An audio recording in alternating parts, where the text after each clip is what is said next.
Totoy, saan mo nalalaman ang salita ng Diyos? Ni hindi ka nga marunong magsalita, pero ang salita ng Diyos ay iyong pinakakalat.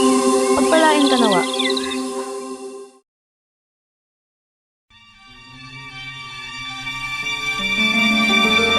Sa bawat yugto ng buhay, may wasto at may mali. Sa bawat nilalang ay may bulag, may titig at may bingi.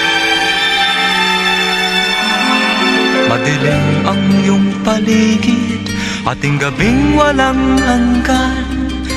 Anyo at kulay ng mundo sa'yo'y pinagkaitan. Huwag mabahala kaibigan, isinilang ka mang ganyan.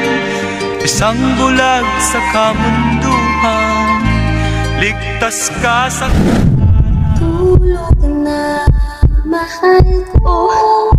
Diyos ko, Dilim na gabi sa pag-iyak. Panginoon, gabayan niyo ako. Gabayan.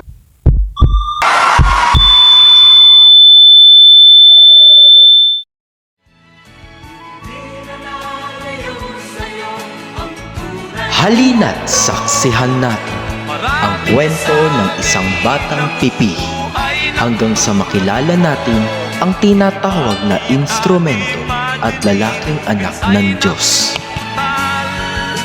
patungo sa Niño. na buhay na banal. Di makita, di madinig, minsa'y nauulit.